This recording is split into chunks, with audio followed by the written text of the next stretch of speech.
Bonjour à tous, j'espère que vous allez bien. On se trouve pour le 117e épisode des Titans du Monsterverse. Aujourd'hui, je vais vous parler des fleurs serpentines révélées dans Kong Skull Island Cinematic Adventure. Et donc, commençons. Donc, les fleurs serpentines doivent leur nom à leur mode de locomotion et leur structure florale qui caractérise leur biologie. Leur nom scientifique, Holystima luludi, dérivé de holistos, qui signifie glissant en grec, et luludi qui signifie fleur en grec.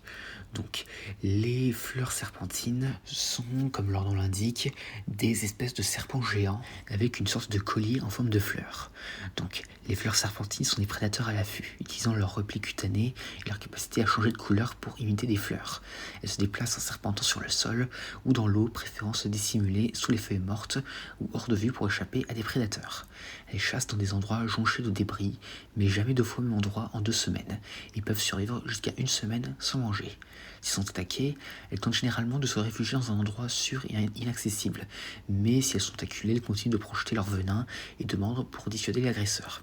Donc ces créatures habitent dans les zones tropicales humides de Skull Island et sont capables de détecter le rayonnement thermique et la pression atmosphérique. Une fois en place pendant leur chasse, elles restreignent la circulation sanguine vers la partie supérieure de leur corps, ce qui leur permet de se tenir droit et de déployer ses pétales, lui donnant ainsi l'apparence d'une fleur. Grâce à des chromatophores, la fleur serpentine peut imiter les couleurs des autres fleurs environnantes, même s'ils ne possèdent pas toujours la même forme ni le même nombre de pétales. Ils attaquent leur proie en projetant un brouillard caustique et toxique sur toute créature imprudente qui s'approche trop près.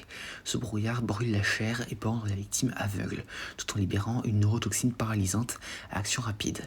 Une fois la proie paralysée, la fleur serpentine la mord et se nourrit de son sang jusqu'à satiété. Le venin de la fleur serpentine peut être efficacement traité en le rinçant avec de l'eau dans les 10 secondes suivant l'exposition, avant que l'agent neurotoxine ne pénètre dans le système sanguin de la victime. Et donc à part ça, comme je l'ai dit, les fleurs serpentines font partie des titans rencontrés sur Skull Island dans le jeu Kong Skull Island Cinematic Adventure. Et donc à part ça, c'est tout ce qu'on a sur ces créatures et à voir si on en entendra parler à l'avenir, que ce soit dans la saison 2 de Monarch sur Skull Island ou autre. Et donc voilà, j'espère que cette vidéo vous aura plu, laissez-moi dire ça dans les commentaires et à la prochaine.